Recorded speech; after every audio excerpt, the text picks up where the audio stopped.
Alguna vez creí que el matrimonio se basaba en la confianza, que el amor bastaba para proteger mi dignidad. Me equivoqué. Me llamo Colton Black, y esta es una historia de traición y de la venganza que me convirtió en alguien que jamás pensé ser. Hace 5 días, estaba en la cocina con el iPad de mi hija Belle en la mano, leyendo un chat grupal que nunca debía haber visto.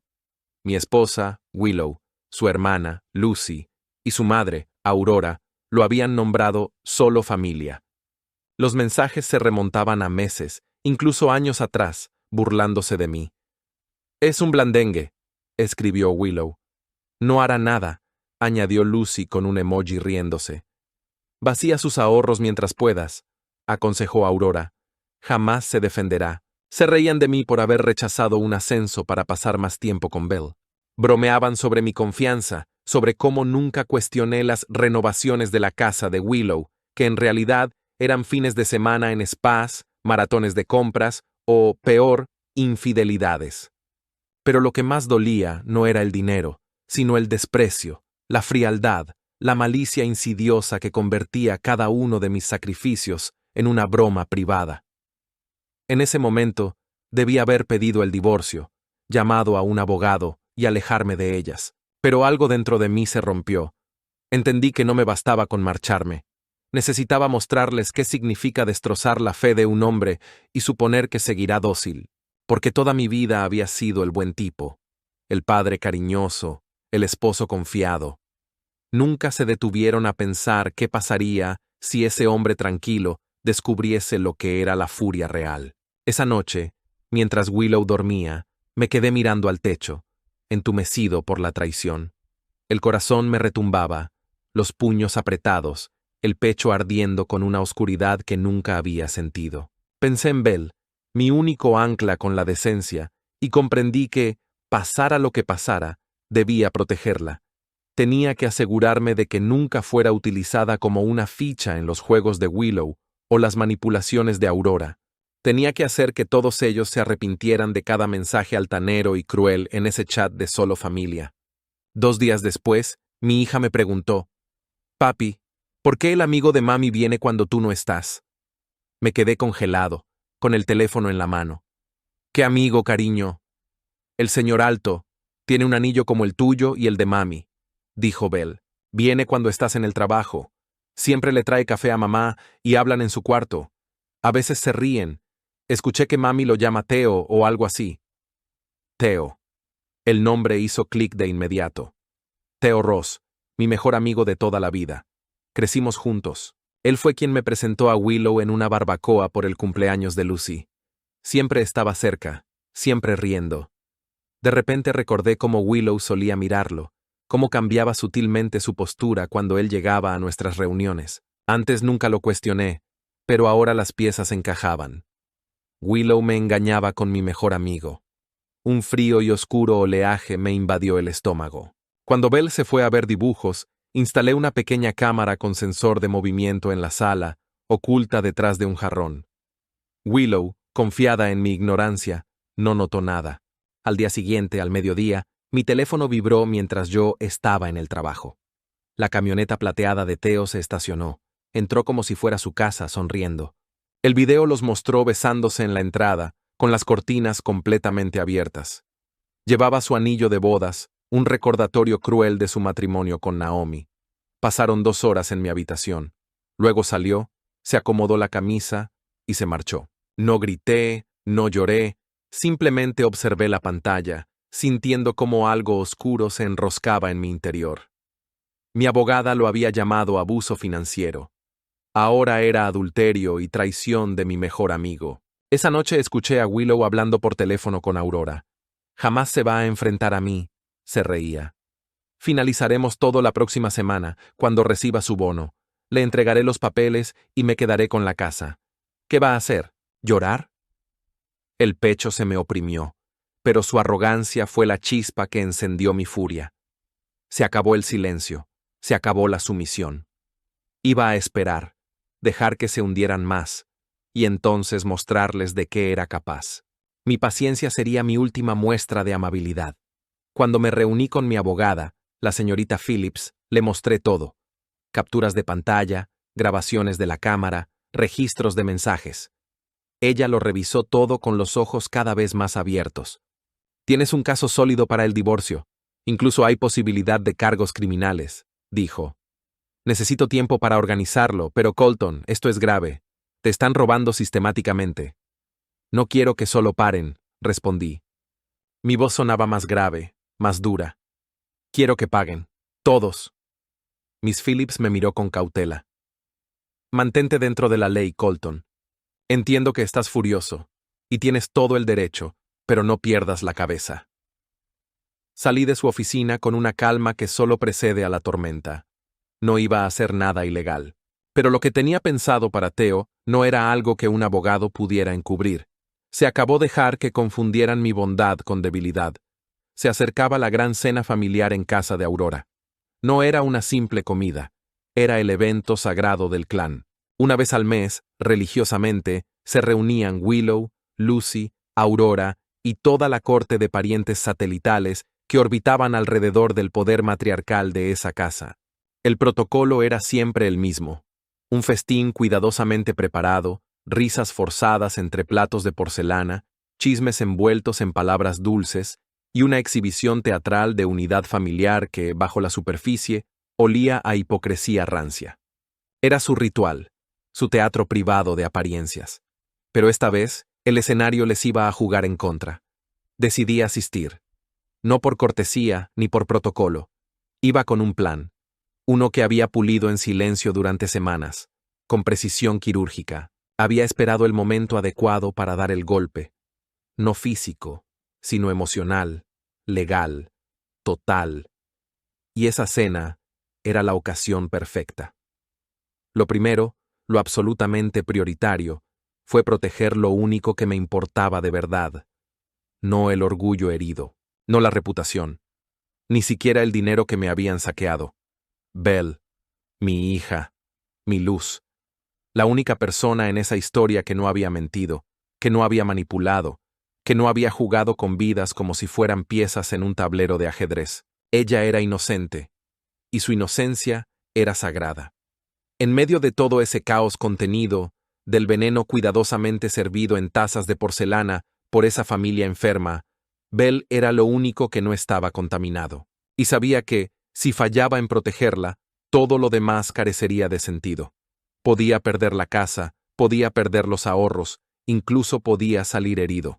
Pero no podía permitir que esa criatura de ojos grandes y confianza desarmante fuera testigo de lo que estaba a punto de suceder.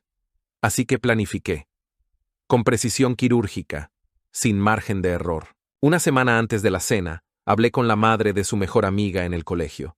Le expliqué, de forma sencilla, sin dramatismos, que tenía un asunto delicado que resolver en casa y que me haría un enorme favor si Belle podía pasar la noche allí.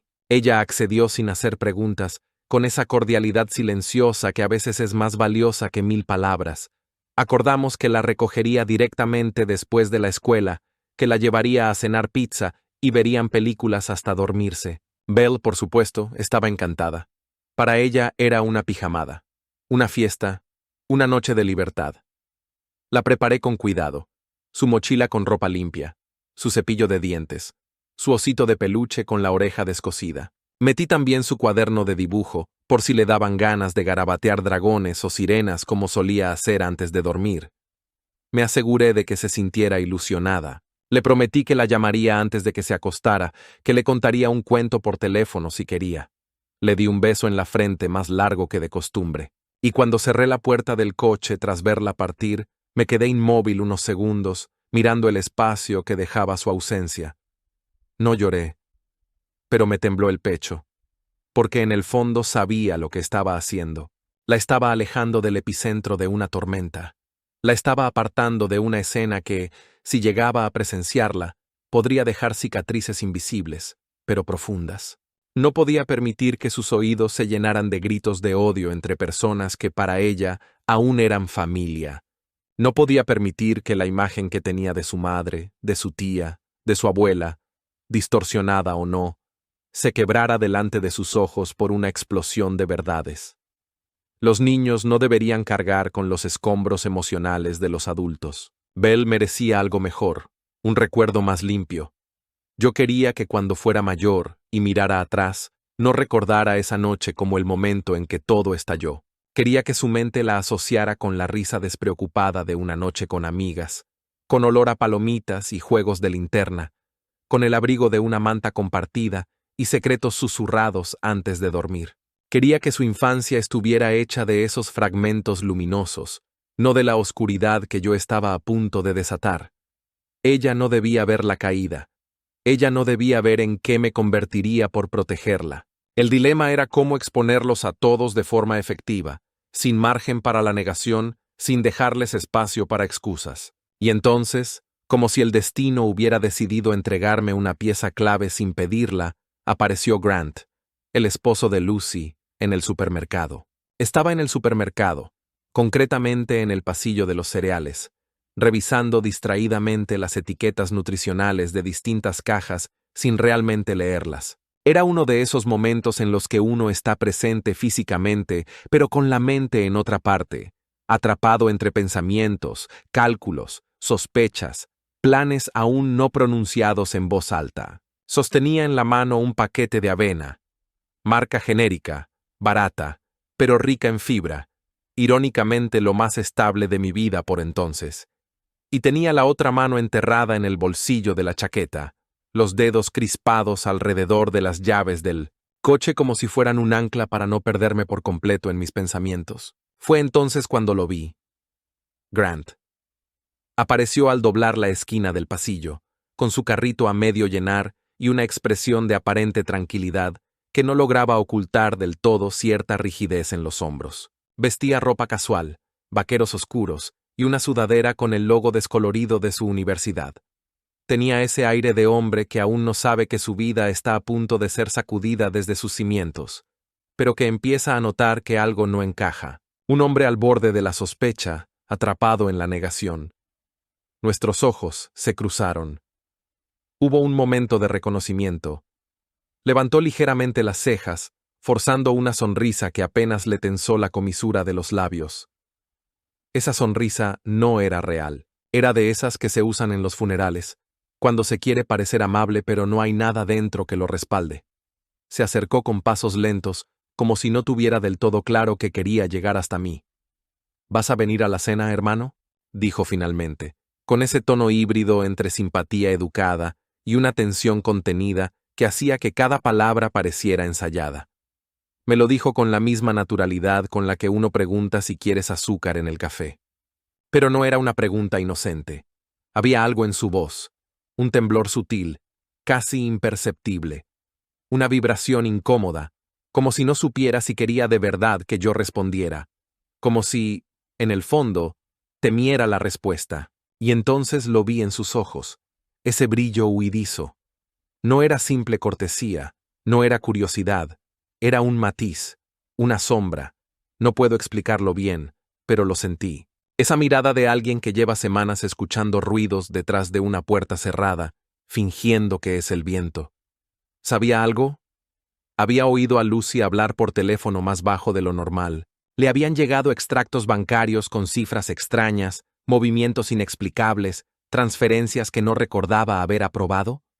¿Había notado cómo ella cambiaba de conversación cada vez que él entraba en la habitación? ¿Sabía lo que se estaba gestando a sus espaldas, o solo lo presentía, como una molestia persistente en el pecho que aún no sabe si es ansiedad o infarto? Mientras él esperaba mi respuesta, lo observé con más detenimiento. Sus nudillos estaban ligeramente blancos por la fuerza con la que sostenía el carrito. Sus ojos, aunque fingían calma, tenían una vibración inquieta, como si estuviera conteniéndose. Su postura no era la del Grant relajado de siempre. Era la de alguien que sospecha que algo se está cayendo a pedazos, pero aún no ha encontrado el valor para levantar el tapete y mirar todo el polvo que hay debajo. Yo asentí con calma, devolviéndole una sonrisa que era igual de medida que la suya. Sí, le dije casi con suavidad. No me la perdería por nada. Fue como si esas palabras llevaran un doble filo, y lo sabía, porque mi voz no contenía entusiasmo, contenía una certeza, una decisión, un tono que decía, estaré allí, y va a pasar algo. Grant me observó durante un par de segundos más.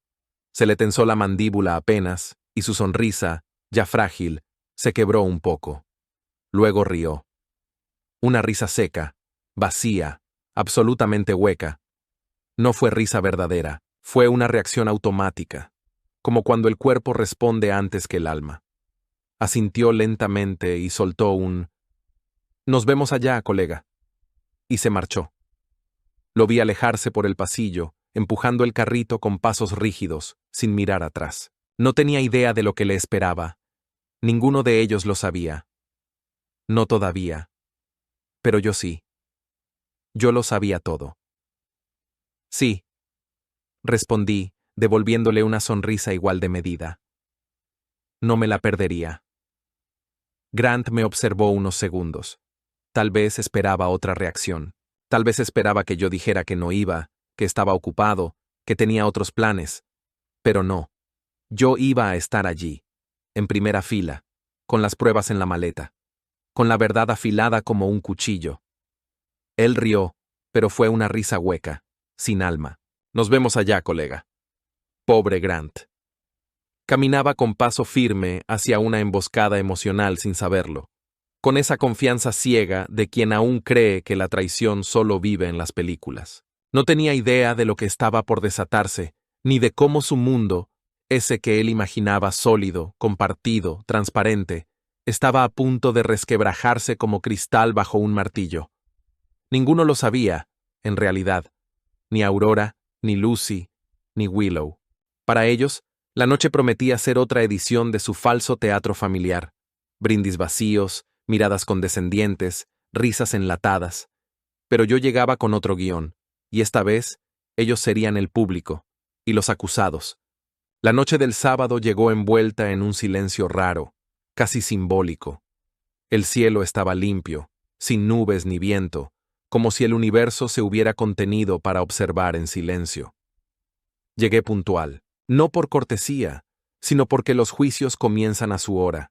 Iba vestido con la calma meticulosa de quien se prepara para una ejecución emocional. Camisa oscura, reloj ajustado, rostro impenetrable. Cada parte de mi atuendo estaba elegida como una armadura, discreta, firme, sin margen para lecturas erróneas. No era el Colton que ellos conocían. Era el hombre que venía a poner fin al juego. La casa de Aurora apareció al final de la calle como un monumento a la hipocresía. Sus muros blancos relucían bajo las luces de jardín, y los setos estaban tan perfectamente recortados que uno podía imaginar a un jardinero cortando cada hoja con tijeras quirúrgicas. Era una de esas casas que grita riqueza, sin saber que también susurra falsedad. El camino de entrada no tenía ni una sola grieta, como si se hubieran sellado incluso los defectos del concreto. Las columnas que flanqueaban la puerta principal, altas, presuntuosas, casi romanas, no sostenían solo el techo, sostenían un legado entero de apariencias. Desde las ventanas se filtraba una luz cálida, dorada, y si uno se fijaba bien, podía ver las lámparas de araña colgando del techo, reflejando 1000 veces sus cristales en las superficies brillantes del salón. Todo en esa casa estaba diseñado para impresionar, para dejar claro que allí vivía una mujer con gusto, con estatus, con tradición. Pero a mí no me impresionaba. Yo conocía la verdad que se escondía detrás de los muros recién pintados. Sabía que por cada mesa de mármol había una mentira grabada, que cada alfombra persa cubría una conversación envenenada, que detrás de cada cojín perfectamente acomodado se habían tomado decisiones sucias, pequeñas puñaladas cubiertas de perfume caro. Era una casa que no respiraba, una casa que sostenía su elegancia como una máscara que ya no podía ocultar la podredumbre interna, porque detrás de cada lámpara reluciente había oscuridad, porque detrás de cada sonrisa que brillaba en los cuadros familiares había palabras como pérdida, traición, saqueo, y esa noche, por fin, todo eso iba a emerger, esa red invisible, hecha de hilos de manipulación, de años de control silencioso, de miradas que ordenaban sin hablar, iba a romperse. Yo iba a arrancarla de raíz, y lo haría ahí mismo, en su altar, en su santuario falso, en su templo de mentiras. Con los documentos en el maletín y el corazón afilado como nunca, respiré hondo antes de subir los escalones pulidos de la entrada. No dudé, no vacilé. Cada paso era una declaración. Ya no era el hombre que ellos habían moldeado a su conveniencia. Esa noche, yo era la grieta en su fachada. Y venía a abrirla de par en par. Lucy fue quien me abrió la puerta. Llevaba un vestido demasiado ajustado para una cena familiar y una sonrisa tan grande que rozaba lo histérico. «Oh, Colton», canturreó con una dulzura que me revolvió el estómago. «Qué alegría que hayas venido. Willow está en la cocina, ayudando a mamá con el asado. Va a estar maravilloso». Asentí con serenidad, como si de verdad me entusiasmara estar allí. «Lo estoy deseando», respondí. Y lo decía en serio. No por la comida, por el espectáculo que estaba por comenzar. Dentro, Aurora y Willow se movían por la cocina. Aurora mantenía esa postura de matriarca, hombros hacia atrás, mentón en alto, como si fuera una reina reinante. Willow vestía un vestido veraniego, mejillas sonrojadas como si hubiese estado trabajando duro, aunque no había trabajado honestamente en años, no desde que descubrió que podía manipularme por dinero. «Colton», dijo Willow con un tono sedoso, «qué detalle que vinieras justo después del trabajo. ¿Por qué no te sientas en la sala? Lucy te traerá algo de tomar». Forcé una sonrisa tranquila y acepté un té helado de manos de Lucy, ignorando las miradas filosas que intercambiaron ella y su madre, como si estuvieran ejecutando algún plan maestro. Nos sentamos todos en la enorme mesa del comedor. Aurora tomó la palabra. «Vamos a compartir los mejores momentos de nuestra semana», dijo. «Willow, querida, ¿por qué no empiezas tú?» Willow se acomodó el cabello. «Oh, estuve preparando los últimos detalles de mi emprendimiento. Iba a guardarlo en secreto, pero no puedo resistirme a compartirlo. Va a generar buenos ingresos. Estoy...» Colocó una mano sobre mi brazo, contando con el apoyo de mi maravilloso esposo. Cada palabra resumaba arrogancia. Creían tenerme acorralado, como un marido sumiso, una billetera obediente. No sabían que tenía cámaras, estados de cuenta y montones de evidencia organizados en la oficina de Miss Phillips, listos para explotar en la corte. Pero aquella cena no era solo para exponerlos. Yo quería algo más, el enfrentamiento directo, que me vieran, que comprendieran que sus ilusiones sobre mí se habían acabado. El timbre interrumpió la conversación. Antes de que Lucy pudiera levantarse, me puse de pie con calma. «Ya voy yo». Al abrir la puerta, encontré al mensajero que había contratado, con varios sobres Manila en la mano. Le hice un gesto educado y desapareció. La familia me miraba, desconcertada, mientras entraba con los sobres, cada uno etiquetado con un nombre distinto. El corazón me retumbaba. Podía sentir la sangre rugiéndome en los oídos, pero por fuera estaba sereno. «Antes del postre me gustaría compartir algo con todos», dije, colocando un sobre frente a cada plato. «¿Qué es esto?», exigió Aurora, entornando los ojos. «Ábranlos», respondí. Uno a uno, lo hicieron. Se oyeron jadeos, maldiciones, miradas de horror se extendieron por la mesa. El rostro de Willow se volvió blanco. La boca de Lucy se abrió, literalmente. Los labios de Aurora se tensaron hasta volverse una línea pálida. Incluso Grant, el esposo de Lucy, se quedó lívido, hojeando página tras página de registros, estados de cuenta, capturas de pantalla y fotos. Estaba todo ahí. Estados bancarios que mostraban decenas de miles de dólares drenados de mis cuentas personales, supuestamente para renovaciones. Capturas del chat Solo Familia, burlándose de mí, planeando cómo vaciarme. Imágenes de Theo entrando a mi casa en días que yo estaba trabajando, con fecha y hora. Conversaciones entre Lucy y Willow sobre el plan de divorcio una vez que recibieran mi bono anual. Correos de Aurora organizando las manipulaciones para sacar el máximo provecho. «¿Qué diablos es esto?», siseó Lucy, con la voz temblorosa. Los ojos de Willow brillaban de pánico. «Colton, ¿por qué harías esto? Es privado». «Robarme también fue privado», dije, mi voz resonando en el silencio. Engañarme con mi mejor amigo supongo que también era asunto tuyo, pero lo hiciste mío cuando me convertiste en el tonto de todos ustedes. Aurora golpeó la mesa. ¡No tenías derecho! Tenía todo el derecho, solté con voz firme, casi áspera, inclinándome hacia adelante sobre la mesa, con la mirada clavada en Aurora como una daga sostenida en el aire. En sus ojos no vi remordimiento, ni sorpresa, solo esa misma frialdad calculadora que había visto en los mensajes, esa que transmitía superioridad incluso en medio de la destrucción. ¿De verdad crees que puedes mirarme a la cara, fingir decencia, y mientras tanto vaciar mis cuentas y reírte de mí a mis espaldas como si yo fuera un idiota permanente? Claro que tengo derecho. El derecho de un hombre al que han subestimado, despreciado y saqueado. El derecho de un padre que tiene que proteger a su hija. Reuní cada prueba, cada recibo, cada captura de pantalla. Y lo hice con precisión quirúrgica, Aurora, porque mientras tú pensabas que estabas en control, yo ya había empezado a escribir tu caída. Del otro lado de la mesa, el rostro de Grant, hasta entonces neutro y cordial, se transformó lentamente. Parecía un hombre que acababa de recibir un puñetazo invisible en pleno estómago. Su piel palideció, sus cejas se fruncieron y su mandíbula se tensó. Lucy, dijo con voz áspera, con las manos temblorosas, sujetando una hoja. ¿Estos registros son de nuestra cuenta? Lucy se encogió en su silla, encorvando los hombros como si quisiera desaparecer. Grant, amor, no es lo que parece.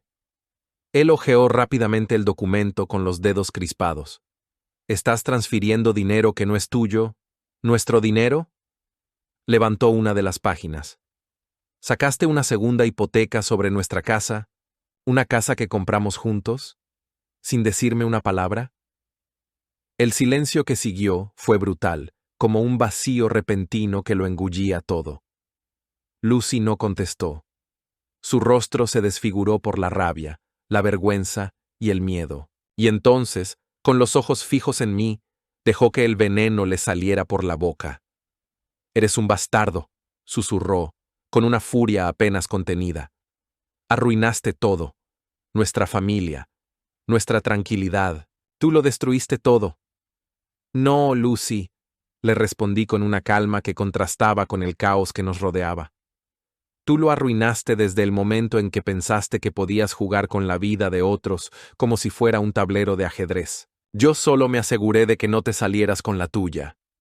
Y entonces, como si el universo tuviera un macabro sentido de la sincronía, el timbre de la casa sonó de nuevo, rompiendo la tensión como un disparo en medio de un funeral.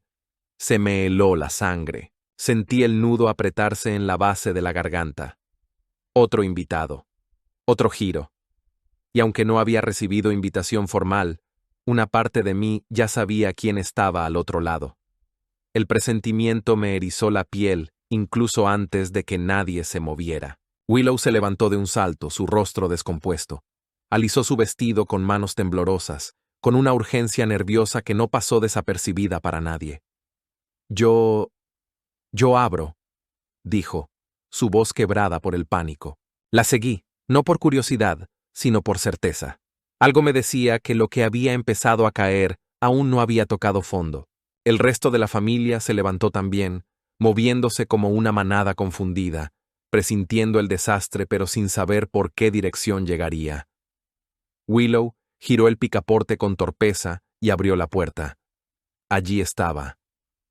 Theo Ross. Vestía una chaqueta de cuero negra, demasiado cálida para la noche templada, como si tratara de armarse de una armadura que no le servía de nada. Su cabello estaba revuelto, como si hubiera pasado horas metiéndose las manos por él, y su rostro era una batalla entre la culpa y el desafío, la mirada de alguien que sabe que ha cruzado una línea irreversible, pero aún así intenta justificarla. Su presencia no era solo inoportuna, era una provocación. Y justo en ese instante supe que aquello no había terminado. Ni de lejos. Willow, dijo en voz baja, quería hablar. Me vio por encima de su hombro y sus ojos se abrieron como platos. Colton, tragó saliva. Mira, Sé cómo se ve esto. Un estremecimiento de furia me recorrió. Ese era mi mejor amigo. Su voz era demasiado familiar, cargada de recuerdos, campamentos, bromas del instituto, su discurso como mi padrino de boda, todo envenenado. ¿Qué haces aquí, Theo?, pregunté, con un tono peligrosamente calmado. Miró a Willow. Yo vine ¿A manipularme aún más? Subí la voz. ¿A pasearte por mi casa otra vez mientras trabajo? El pánico se asomó a su cara. Mira, es complicado, dijo Willow. Ustedes ya estaban prácticamente separados. No te atrevas a mentir, gruñí. Tengo grabaciones tuyas en mi dormitorio mientras yo estaba fuera ganándome la vida. Mi hija me preguntó por qué el amigo de mamá la visita tanto. Theo se puso pálido. Colton, por favor, tienes que entender. ¡Basta!, grité, dando un paso adelante, ignorando los chillidos frenéticos de Willow. No hay nada que entender más allá de tu traición. El viejo yo, el ingenuo, habría intentado razonar. Pero ese hombre había muerto en el instante en que vi a mi mejor amigo con las manos sobre mi esposa en mi propia casa. Apreté los puños. Theo comprendió demasiado tarde lo que estaba por suceder. Alzó las manos en un gesto de paz, pero me lancé contra él, clavándole el hombro en el estómago y estampándolo contra el marco de la puerta. El crujido de la madera resonó en toda la casa. Lucy gritó. Aurora chilló. ¡Basta de locuras! Pero no la escuché. Lo agarré del cuello de la chaqueta y solté un puñetazo directo a su mandíbula. Me ardieron los nudillos, pero se sintió bien. Casi demasiado bien. Theo trastabilló, y avancé, lanzando otro golpe que le cruzó la cara. Trató de recuperar el equilibrio, tropezó con el borde de la puerta y cayó al porche. «Colton, esto es una locura», gritó. «Es justicia», siseé, con el corazón latiendo con furia. Todas esas veces que me diste la mano, sonriendo mientras me apuñalabas por la espalda, ¿creías que nunca me iba a levantar? Trató de sujetarme el brazo, pero me zafé y le di una patada en la parte trasera de la rodilla. Cayó al suelo maldiciendo. Me quedé de pie sobre él, jadeando. Willow gritó, «¡Detente! ¡Lo vas a matar!». «Qué curioso», gruñí, fulminándola con la mirada. «Nunca te preocupaste por mí, solo por él». Todo mi cuerpo temblaba por la adrenalina. Theo tosió, escupiendo sangre sobre el porche. Ni siquiera eso aplacó mi rabia. Las imágenes de él sonriendo en las barbacoas, haciendo chistes a mis espaldas mientras se acostaba con mi esposa, me inundaban la mente. Me agaché, agarrándolo del pelo. «Estás acabado», susurré con voz temblorosa de ira. «¿Me oyes? Acabado». Antes de que pudiera golpearlo de nuevo, sentí unos brazos fuertes sujetándome por la espalda. Grant y alguien más me tiraban hacia atrás. «Colton, ya basta», jadeó Grant.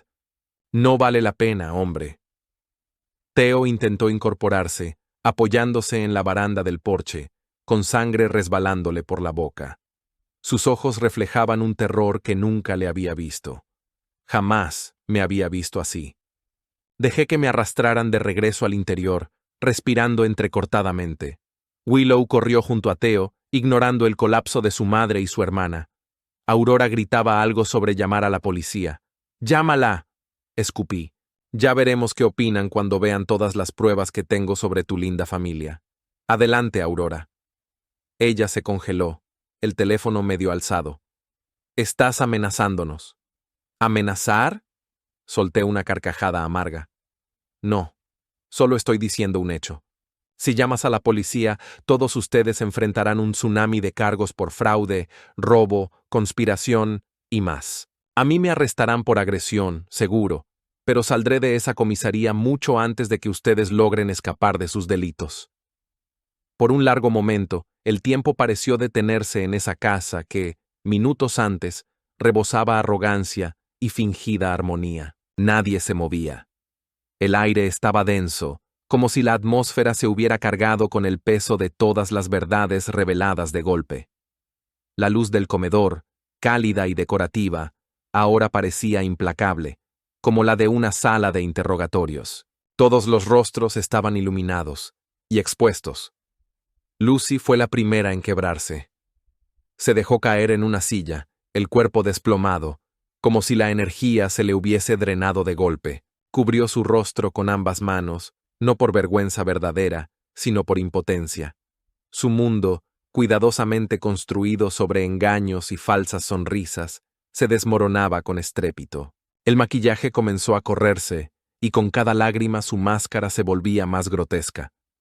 Aurora, todavía de pie, me clavaba la mirada como si pudiera atravesarme con ella, como si bastara con su odio para revertir lo que acababa de ocurrir. Pero no dijo nada. El teléfono que había levantado con tanta amenaza ahora bajaba lentamente, como un arma descargada. Su silencio, ese mutismo extraño en una mujer que siempre tenía algo venenoso que decir, era casi más elocuente que cualquier insulto. Sabía que estaba acorralada. Willow, por su parte, lloraba en silencio junto a Theo, quien se tocaba el labio roto con los dedos manchados de sangre. La escena era patética. La amante al lado del amante herido, intentando contener el caos mientras el esposo, el verdadero, el traicionado, los observaba sin mover un músculo. Grant, como si acabara de correr una maratón, se frotaba el rostro con las dos manos. No estaba procesando lo que veía. Estaba sobreviviéndolo. «Esto es una locura», murmuró, más para sí mismo que para alguien en particular. «Lucy, ¿de verdad conspiraste con ellas para robarle a Colton?» Lucy alzó la vista, los ojos enrojecidos. Asintió lentamente, derrotada. Luego, con un cambio repentino, una chispa de rabia surgió de su interior y me miró con furia infantil, como si fuera yo quien le hubiera arruinado el juego. «No tenías que hacerlo en público», espetó. «¿No podías simplemente irte en silencio?» Eso fue lo que rompió el hechizo. Me enderecé. La rabia, hasta entonces contenida en forma de control, me inflamó el pecho como fuego. «¿Por qué debería?», respondí con voz elevada, cada palabra tallada en acero. «¿Por qué debería irme en silencio después de todo lo que me hicieron? No les bastó con robarme dinero. Tenían que burlarse de mí, reírse de mi entrega, llamarme cobarde en ese chat privado como si yo no fuera un ser humano, como si mis sacrificios fueran un chiste. ¿Alguna vez se detuvieron a pensar qué pasaría si el pusilánime decidía morder?» El silencio que siguió fue tan absoluto que pude escuchar el latido de mi propio corazón. Incluso Aurora, que había dominado la casa como una reina durante años, permanecía callada.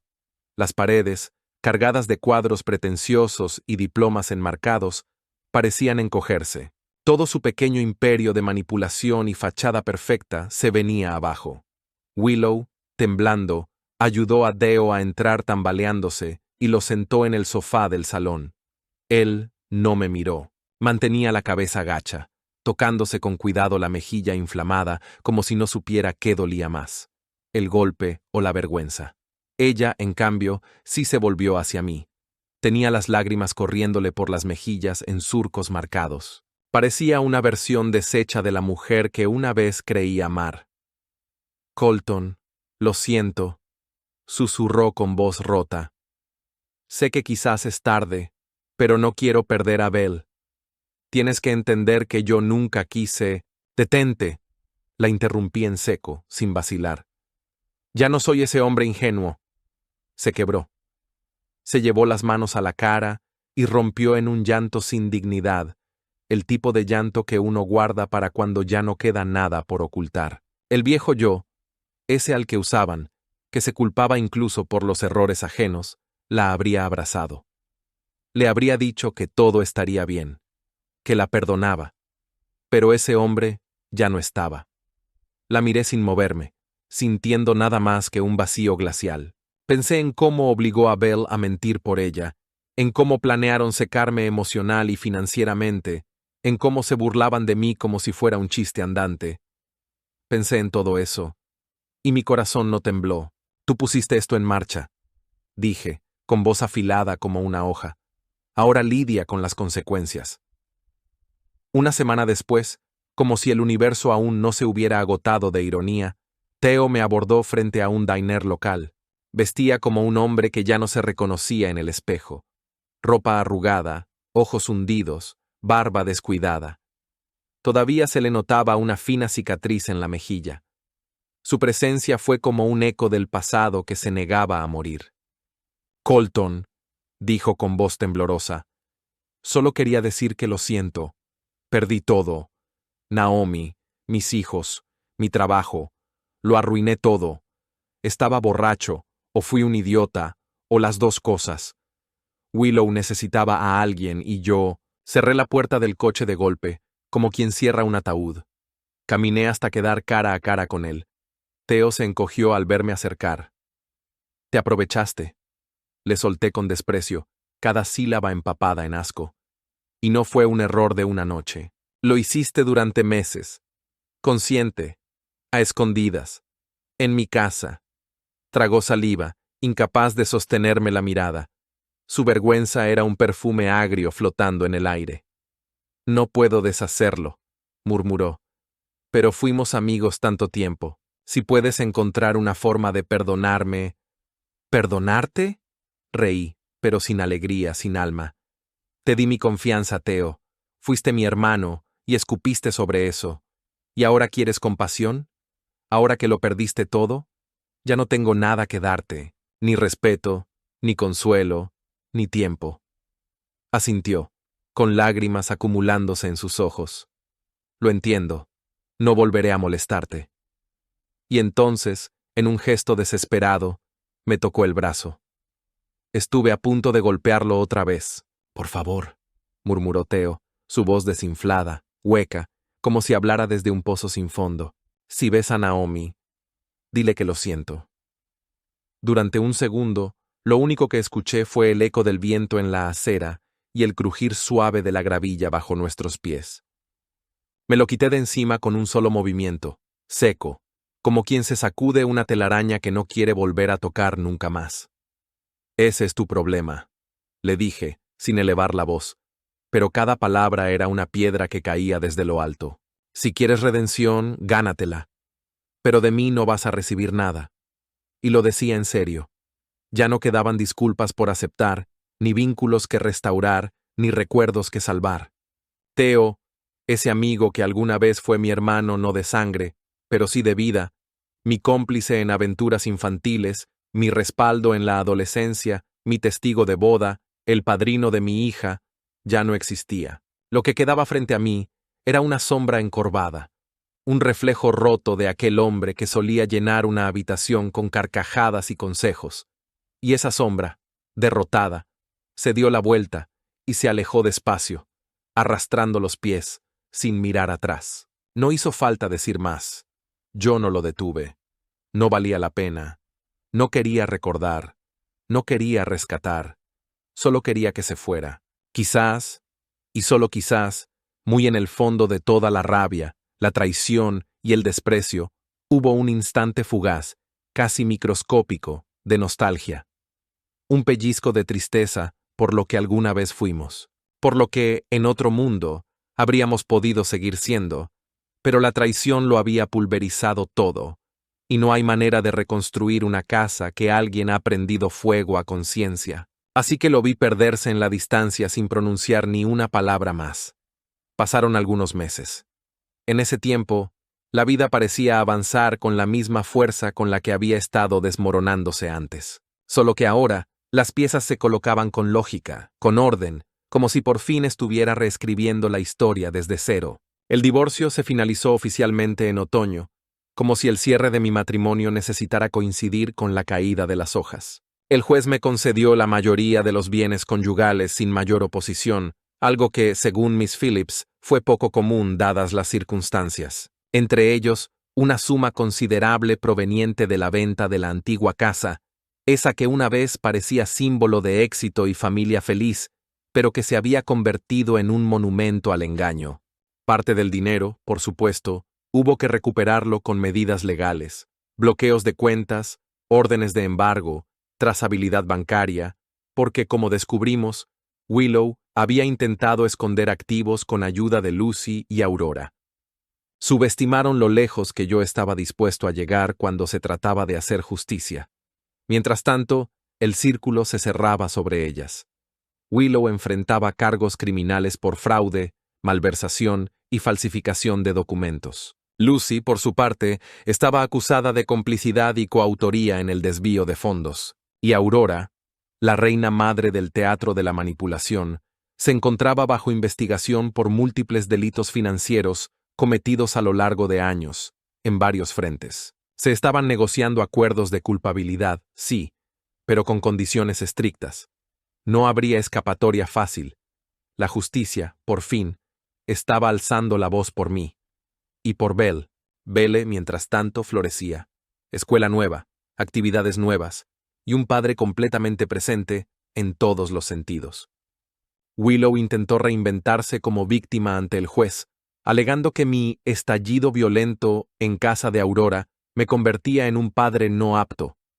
Pero Miss Phillips desmontó esa narrativa con pruebas del romance de Willow, además de meses de mensajes donde ella bromeaba sobre provocarme a propósito para usarlo en el juicio. El tribunal no tuvo compasión por Willow ni por su madre. Los cargos por robo y fraude seguían pendientes, y yo estaba dispuesto a testificar si era necesario. Una noche, después de una audiencia de custodia, Willow me interceptó en el pasillo del juzgado. Tenía el rímel corrido, el pelo desarreglado, parecía no haber dormido en días. «Colton», dijo en voz baja, «lo siento por todo. Sé que puede ser tarde, pero no quiero perder a Belle. Tienes que entender, yo nunca quise...» «Basta», la interrumpí, con voz cortante. «Ya no soy ese hombre crédulo». Se echó a llorar. El antiguo yo habría intentado consolarla, incluso disculparse por sus lágrimas, pero esta vez solo la observé. Recordé cómo había obligado a Belle a mentir sobre mí, cómo había planeado vaciar nuestras cuentas, cómo se burlaban de mí. «Tú comenzaste todo esto», dije con frialdad. «Ahora afronta las consecuencias». Unos días después, Miss Phillips presentó una avalancha de documentos. Órdenes de alejamiento, peticiones de custodia, demandas por fraude y robo. Grant, el esposo de Lucy, colaboró con nosotros, descubriendo fondos ocultos y más formas creativas en que Aurora y Willow habían estado robando. La red se cerraba con rapidez. Theo me llamó una vez. No contesté. Su mensaje de voz decía: «Sé que lo arruiné, pero no podemos dejarlo así. Hemos sido amigos desde...». Lo borré sin responder. Hay traiciones que no se perdonan. La noticia se difundió rápido. Aurora terminó siendo investigada por haber orquestado múltiples estafas financieras durante años, incluyendo la falsificación de firmas para abrir líneas de crédito. Lucy se hundió cuando Grant congeló sus cuentas y presentó sus propias demandas. Su vida lujosa colapsó. En cuanto a Theo, su esposa Naomi lo descubrió. Siempre sospechó, pero nunca imaginó que sería yo quien revelaría todo. Solicitó el divorcio y se llevó a sus 2 hijos. También adoptó un enfoque implacable, avisando a todos los conocidos en común sobre lo que Theo había hecho. En cuestión de un mes, mi tranquilo mundo suburbano estalló en medio de declaraciones legales, redistribución de propiedades y, de forma irónica, ofertas de dinero para silenciarme. Willow, Lucy y Aurora intentaron llegar a acuerdos. Miss Phillips los rechazó todos, exigiendo el máximo resarcimiento. Dijo que terminaría obteniendo más de lo que jamás imaginé, pero el dinero no era mi prioridad. Belle lo era. Insistí con firmeza, con una convicción que nunca antes había sentido, en obtener la custodia total de Belle. No se trataba solo de un deseo egoísta ni de una revancha disfrazada de paternidad. Era una necesidad visceral, casi animal, de proteger a mi hija del entorno tóxico que la había rodeado durante años sin que yo lo supiera. Presenté ante el juez no solo documentos financieros o grabaciones comprometedoras, sino un relato meticuloso de cada manipulación, cada mentira, cada estrategia cuidadosamente planeada por Willow para doblegarme y, lo que era peor, para instrumentalizar a Belle como pieza clave en su juego legal. El historial era contundente: fraudes bancarios, desvíos de fondos, mentiras sistemáticas, mensajes en los que se burlaban de mí mientras planificaban cómo aprovecharse de mi rol de padre. Pero lo que más pesó fue el conjunto de mensajes de texto entre Willow y Aurora, donde discutían abiertamente cómo provocar una reacción violenta mía frente a Belle, con el fin de acusarme de abuso y ganar ventaja en el juicio. El tribunal lo calificó como un intento premeditado de alienación parental y abuso emocional. Ese fue el punto de inflexión. El juez, tras una audiencia larga y cargada de tensión, bajó sus gafas con expresión grave y me concedió la custodia exclusiva, con revisión periódica. Para Willow, las visitas serían estrictamente supervisadas en un centro especializado, con informes entregados directamente al tribunal. La decisión fue considerada extrema, incluso inusual, pero justificada. El juez fue claro. La señora Black ha demostrado un patrón de conducta manipuladora y deshonesta. No solo ha dañado la relación de pareja, sino que ha puesto en peligro la estabilidad emocional de la menor. Esta corte no permitirá que Belle sea utilizada como herramienta de presión o chantaje emocional. Fueron palabras duras, pero necesarias. En ese momento supe que había hecho lo correcto. No solo la estaba alejando de una madre tóxica, sino también de una red entera de mentiras entretejidas con frialdad y cálculo. Pasaron las semanas, luego los meses. Cada día sin sobresaltos era una pequeña victoria. Encontré una nueva casa en un vecindario más sencillo, sin lujos ni pretensiones, pero con árboles en la acera y vecinos que te saludaban al pasar. Era menos glamuroso que la vieja mansión de columnas blancas, pero se sentía real, humano, habitable. Le pregunté a Belle de qué color quería su cuarto, y sin dudarlo me dijo, verde como las ranas felices. Compramos pintura juntas, pasamos un fin de semana manchándonos las manos y riendo. Su risa ya no sonaba forzada, ni temerosa. La inscribí en un programa de arte después del colegio, donde empezó a llenar cuadernos con dibujos de dragones amables, nubes con ojos y árboles que cantaban. Hice todo lo que estuvo en mis manos para devolverle una infancia donde la palabra confianza no fuera una trampa, sino un refugio.